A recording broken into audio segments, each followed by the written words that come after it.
The next two endocrine glands we're going to talk about are among the only ones that are actually physically in contact with one another, and those are the thyroid and the parathyroid. So let's talk about the thyroid gland first. Now, the thyroid gland is located, it's kind of wrapped around, if you will, your trachea, and it's immediately associated with the region called your voice box or your larynx. It has sort of a horseshoe-shaped appearance to it. You can see it here. If I were to back up here and show you in a previous slide when we were talking about the thymus, the thyroid gland is this guy right here, kind of horseshoe-shaped, wrapped around the trachea. The thyroid gland is of the endocrine organs in the body, it's the largest endocrine gland. And it secretes a couple really important different types of hormones, one of which you've already learned about when you learned about skeletal tissue, and that is called a product or a hormone called calcitonin. Calcitonin, you'll remember, is the hormone which signals the body to store calcium. It's usually secreted when levels of calcium in the blood are high, and it basically stimulates osteoblasts. Those are the cells that manufacture bone, and it inhibits osteoclasts. Remember, osteoclasts are the cells that degrade away bone. Now, the cells that are responsible for the manufacture of calcitonin are conveniently called C cells. And if we were to look at a histological slide of the thyroid gland here, you see it has a very interesting appearance to it. It has these kind of large, blobby-looking structures, which are called follicles. And the follicles, use a different color here, are lined by cells called follicular cells. I'll get to those in just a second. But in between these large follicles are little collections of cells, like this little collection right here. These are the C cells. They are the ones that manufacture calcitonin. And remember here that calcitonin is antagonistic to or operates in the exact opposite manner from parathyroid hormone. I'll talk about parathyroid hormone in just a minute. Now, what about the other main type of hormone that the thyroid gland makes? Well, that's a hormone called thyroid hormone, TH. Some books like yours, they divide out thyroid hormone into two subcategories called T3 and T4. The number here indicates how many iodine atoms are present in the hormone. T3 is triiodothyroxine, meaning it has 3 iodines attached to the molecule, and T4 is tetraiodothyroxine, which means it has 4 iodine atoms attached to it. Now remember, thyroid hormone is another example of a biogenic amine. It's one that's derived from the amino acid tyrosine. So we take a tyrosine molecule and then begin to manipulate it and add iodines to it. We can make T3 and T4, which are the two types of thyroid hormone. And these have the ability to stimulate a lot of metabolic changes in the body. That's their big thing.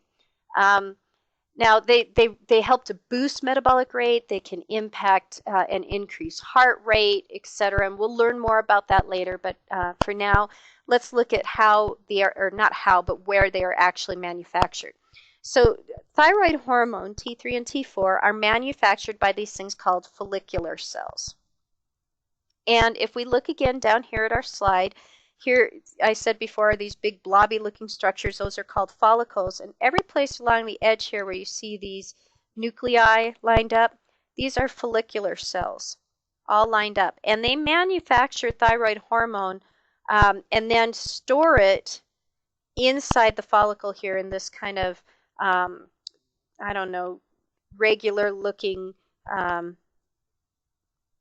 fluid, I guess you'd call it that. It's actually a colloid, meaning that it's a bunch of little particles of thyroid hormone suspended in a solution. So these follicular cells make T3 and T4. The C cells make calcitonin, and the release of T3 and T4 is orchestrated by interactions between the hypothalamus, the anterior pituitary, or the adenohypophysis, and the thyroid gland. We'll learn more about that in class. Now, what about the parathyroids? The parathyroid glands are located on the posterior side of the thyroid. So we're looking now at the posterior or back side of the trachea here. This is the thyroid gland, the two sides, the two horseshoe-shaped sides. And these little tiny blobs of tissue here that I'm circling are the parathyroid glands.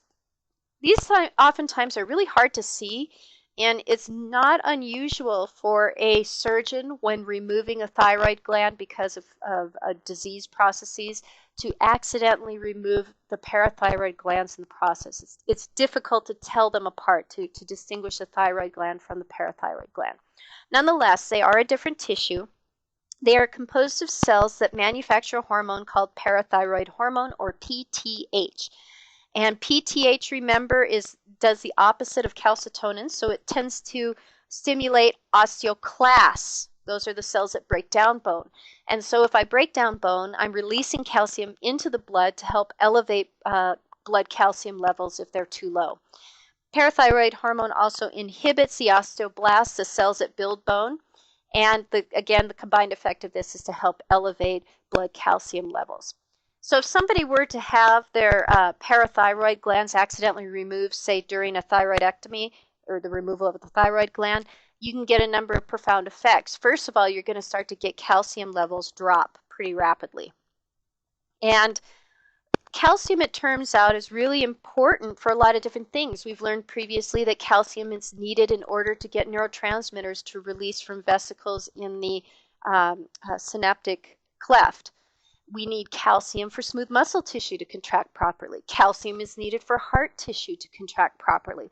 So if calcium levels drop too much in the blood, this can actually lead to a number of fatal conditions, including muscle tetany, and it can also result in death if it's allowed to go too long. So people who have their parathyroid gland removed intentionally or unintentionally that develop hypoparathyroidism, meaning that their levels of parathyroid hormone are too low in the blood, they have to be on hormone replacement therapy, or HRT, for the remainder of their lives.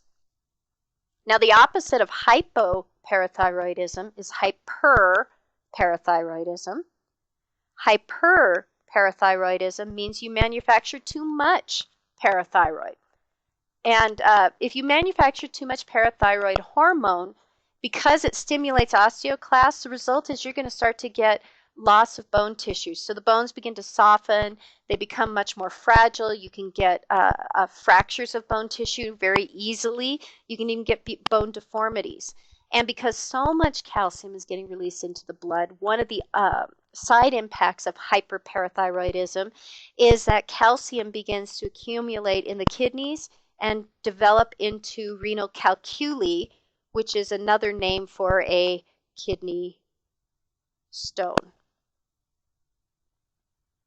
All right, enough on the parathyroid glands. Next up, we're going to be talking about the adrenal glands and the pancreas.